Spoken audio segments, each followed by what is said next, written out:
Buonasera e ben trovati a questa edizione di Focus TG.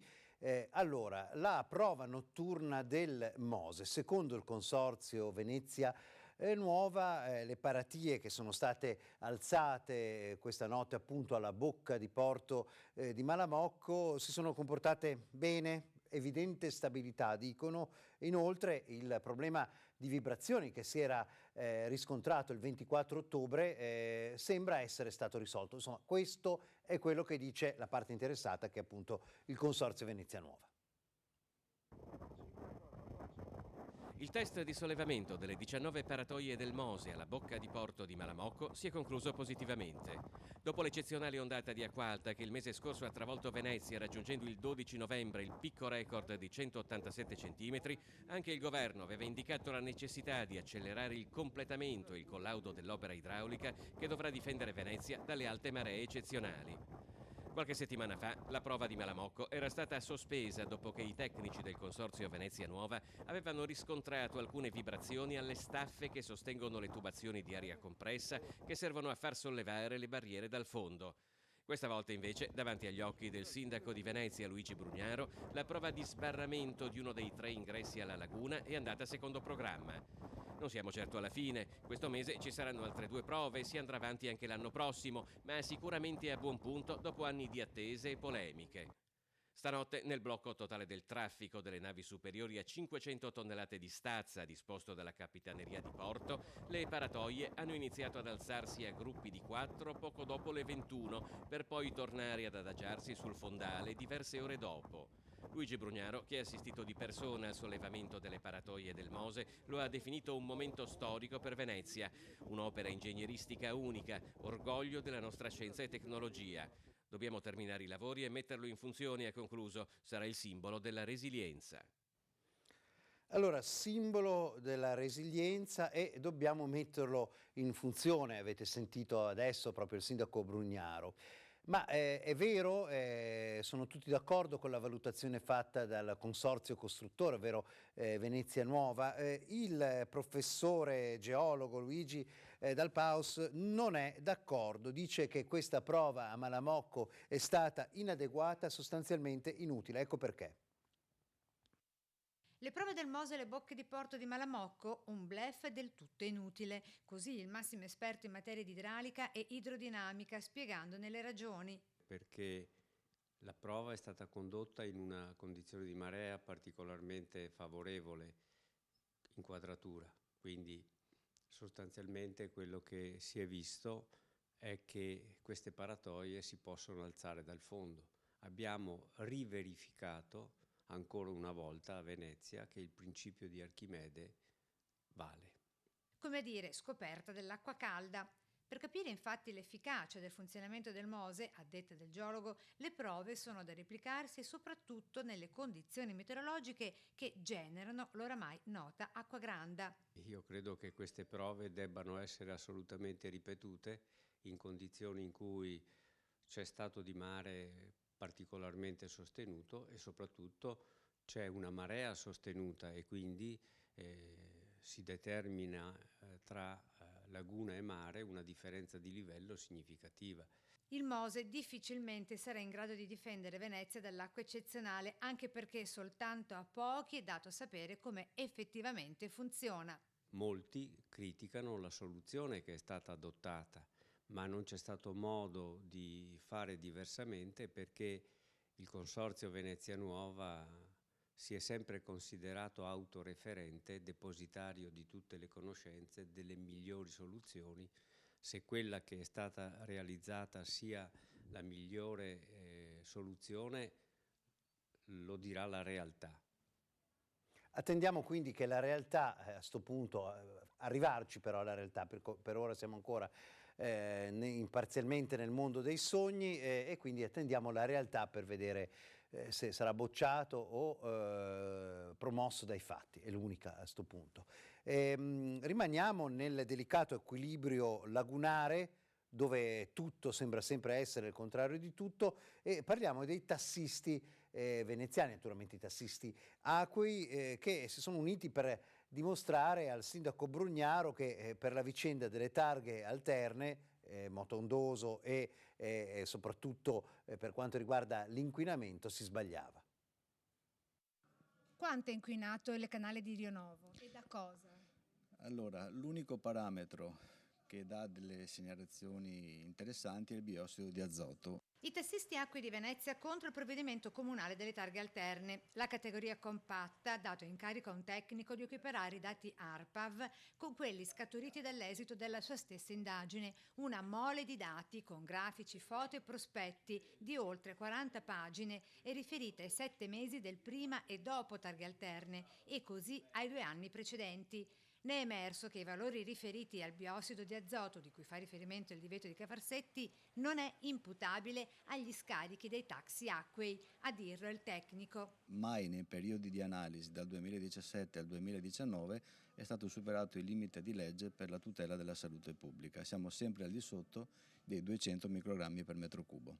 L'ARPAV infatti comparava i dati di Venezia centro storico con l'unica centralina a Rio Novo rispetto alle 2 in terraferma a Marghera e Mestre, ma se nelle vie della terraferma, rispettivamente Beccaria e Tagliamento, si hanno giardini e parchi intorno, in quella della laguna si hanno soltanto palazzi, con il conseguente effetto canyon, cioè con il rio chiuso a parete, dove in mancanza di un polmone verde la concentrazione di inquinamento è maggiore. Che segnalano come per il resto dell'area metropolitana di Venezia e dell'intera zona padana delle elevate concentrazioni di polveri e d'estate di ozono.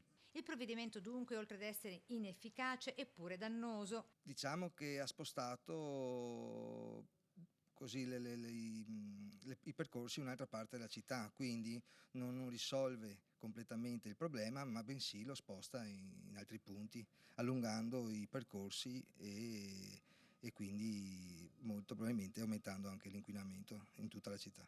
Categoria che ora chiede al Comune un incontro per l'istituzione di un tavolo permanente e congiunto. Allora torniamo a parlare di Mose, tanto per vedere come in città, anche solo incontrandosi per strada, se ne discuta.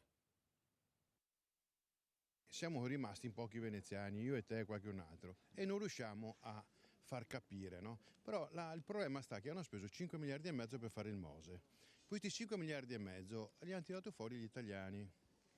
Perciò se noi togliamo le ragioni speciali, che sono 5 o 6 in Italia, rimaniamo in 45 milioni. 5 miliardi e mezzo diviso per 45 milioni italiani corrisponde a 1.200 euro pro capite. Perciò un nucleo familiare normalissimo in qualsiasi parte d'Italia ha tirato fuori 6.000 euro per il Mose.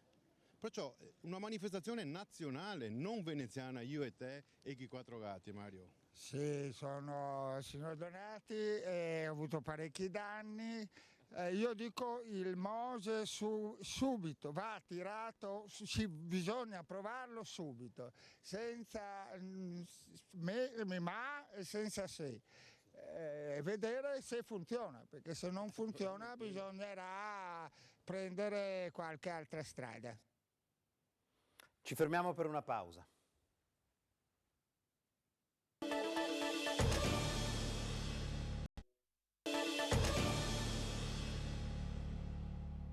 Ma un problema non da poco, quello della pediatria nuova che sta sorgendo a Padova, proprio nel momento in cui si sta abbattendo l'orrendo edificio della pneumologia e con l'arrivo di molte richieste da parte della sovrintendenza. Le mamme di pediatria sono furibonde. Non è più accettabile nessun ritardo. Le mamme amiche della pediatria dalla rabbia sono passate allo sconcerto dopo le ultime dichiarazioni del sovrintendente che continua ad opporsi al progetto del nuovo polo della mamma e del bambino a tutela invece delle mura cinquecentesche. Le varianti che il responsabile della sovrintendenza pretende siano inserite nel progetto farebbero lievitare i costi del 30% rispetto ai 54 milioni costo totale dell'opera. Inoltre il sistema di vetrate proposto dal sovrintendente sovrintendente, ridurrebbe la superficie delle stanze dei piccoli pazienti. Ma non è tutto, si vorrebbe addirittura un nuovo progetto messo a punto da un architetto di alto livello. Una volta è l'altezza, una volta sono le distanze, adesso è tutto il progetto che non va bene. Insomma, mi sembra che ci sia una sola cosa che a questo punto diventa chiaro o molto chiaro. Qualcuno non vuole la nuova pediatria. Le mamme non ci stanno e invitano il sovrintendente Vincenzo Tinè a venire a vedere in che spazi bambini e genitori sono costretti a vivere la degenza ospedaliera, con i medici che devono fare il salto ad ostacoli per evitare le brandine dove di notte dormono le mamme e i papà, o il pronto soccorso dove le carrozzine fanno fatica a passare. Non è un albergo a 5 stelle che stiamo costruendo, è un minimo degli standard necessari per essere competitivi oggi rispetto ad altri ospedali in Italia. Il sovrintendente parla sempre di rigenerazione urbana, tutela delle mura, ma manca solo una parola nelle sue considerazioni, fanno notare le mamme. Bambini, le cure dei bambini. I bambini e i genitori, guardate che avere un bambino che sta male, a Padova poi non si curano solo le dissenterie o le gastroenteriti, a Padova è un terzo livello per cui si curano patologie molto importanti, molto gravi, dove i genitori sono costretti a passare anche mesi in ospedale e magari anche fuori casa, magari vengano da città molto lontane, per cui credo che sia fondamentale oggi stare in luoghi dove non sei costretto a perdere anche la dignità di persona. Insomma, è auspicabile che si arrivi a una soluzione veloce e di buon senso, ovviamente, fare tutto il possibile per preservare la qualità del paesaggio lì, ma va anche ricordato cosa c'era prima, c'era un orrendo edificio, quindi non stiamo andando su un pregresso bucolico, tutt'altro. Invece parliamo delle testimonianze dell'aggressione di sabato a un cameriere in centro a Padova. Pensavamo che fosse una cosa molto tranquilla, un centro abbastanza tranquillo per tutti quanti, però in realtà abbiamo scoperto che non è così e poi vediamo questa la scarsa di sicurezza sempre ogni giorno più dell'altro. Così il titolare del ristorante etnico Peace and Spicy è spaventato dopo l'aggressione subita da un suo dipendente la notte tra sabato e domenica. Il cameriere aveva appena buttato l'immondizia qui, stava rientrando verso il locale e in quell'angolo, sotto quel sottoportico, è stato aggredito. I tre aggressori, 2 uomini stranieri e una ragazza italiana, si sono accaniti contro uno dei camerieri del locale. Una violenza insensata, ci descrivono i collaboratori del ristorante. Senza una motivazione, praticamente una persona un po' alterata, ora non so se è dalla droga, dall'alcol, semplicemente una persona che era finita di un'altra rissa, era seduto là. Questo non lo saprei dire io, però lo so che non definirei neanche associazione, forse il termine della persona è un po' esagerata e sprecata per questo imbecille. Ora Hussein, studente in ingegneria informatica, è in ospedale e i medici non hanno ancora deciso se operare o meno la mandibola. Quello che è certo è che perderà questa sessione di esami. Non è il primo caso, ci confida il ristoratore. Qualche mese fa una sua dipendente è stata fermata sul cavalcavia Borgomagno e le è stato rubato tutto. Ho una quindicina di dipendenti che 10 di loro sono donne, anche donne giovani. A questo punto io ogni sera ho la preoccupazione, nel momento in cui chiudiamo, metto la chiave, la porta chiude, ciao ragazzi, devo sempre per essere preoccupato, allora è arrivato a casa, perché poi ognuno abita una parte diversa di Padova, deve andare in bicicletta a casa, sono tutte donne giovani. Io mi chiedo, ma scusa, e cosa è successo? Sono arrivati a casa, tutto tranquillo, devo preoccuparmi? Oppure a quel punto devo andare praticamente a recuperarmi un pulmino e portarli tutti quanti a casa per essere sicuro? Problemi al Monumento Nazionale dei Ragazzi del 99, ne parliamo dopo la pausa.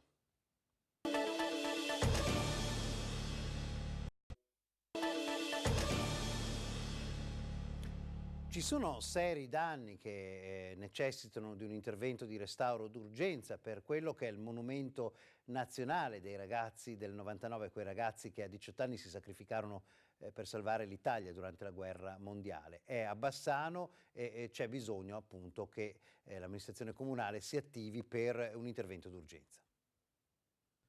Quello che preoccupa è la profonda crepa che squarcia il monumento di bronzo, uno dei più importanti di Bassano e che onora il sacrificio di tanti ragazzi.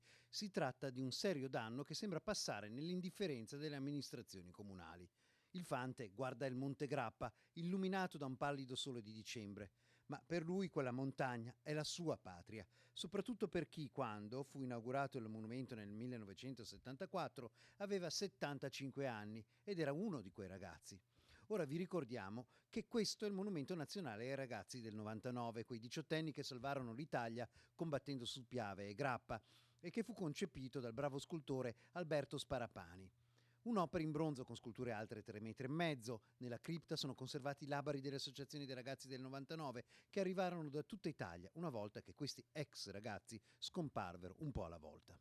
Il monumento è come un racconto epico, qui è la chiamata nel 1917, ai ragazzi del 99 vengono dati i fucili, qui la battaglia dell'arresto sul Piave con le trincee contro gli austriaci, infine la battaglia del Montello, quella del solstizio che sarà decisiva, e l'ultimo episodio, quella di Vittorio Veneto, si attraversano finalmente i ponti su passerelle e si va verso la vittoria nei giorni di novembre del 1918.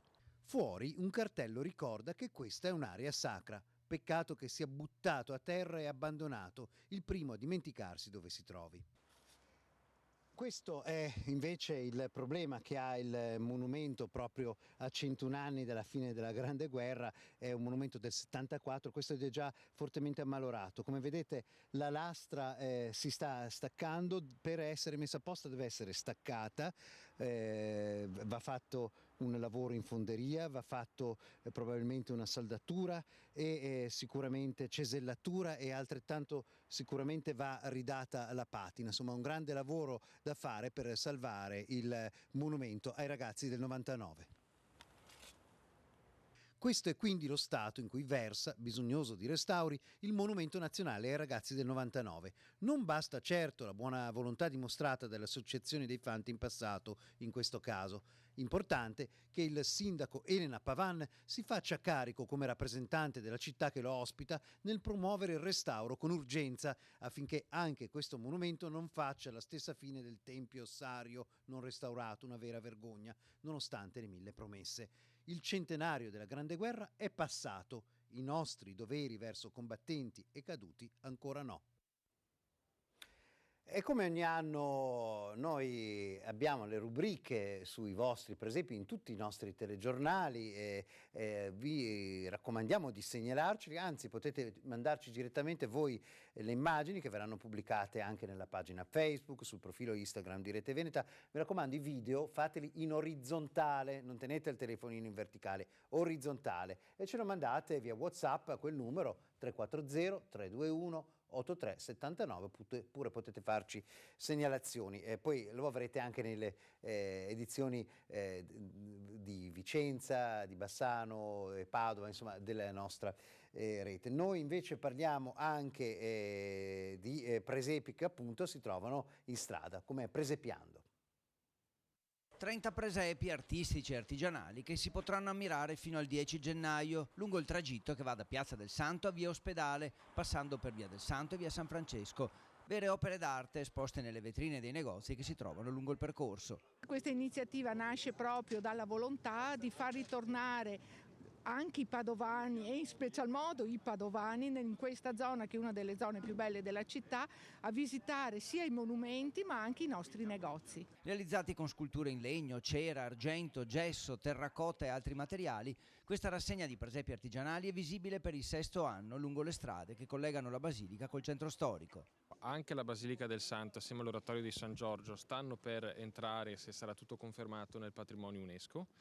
Quindi da qui si deve sviluppare un percorso che porta al centro storico e l'obiettivo che noi ci diamo e che abbiamo già condiviso anche con le associazioni di categoria è di rendere più bello, decoroso il passaggio, il cammino. Oltre ai presepi dei negozi, il 21 dicembre aprirà anche il tradizionale presepe allestito nel chiostro della Magnolia, nella Basilica del Santo, quello della chiesa di San Francesco, nell'omonima via, e quello napoletano dell'Arciconfraternita di Sant'Antonio, visibile nella Scoletta del Santo. E il presepe da sempre affascina grandi e bambini. Certo, i bambini sono sempre meravigliati di fronte a queste rappresentazioni e serve molto anche a livello educativo, formativo, quindi nelle scuole, nelle case, nelle parrocchie, eccetera.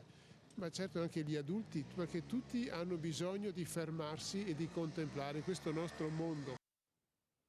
Vi ringraziamo per averci seguito e vi auguriamo una buona serata.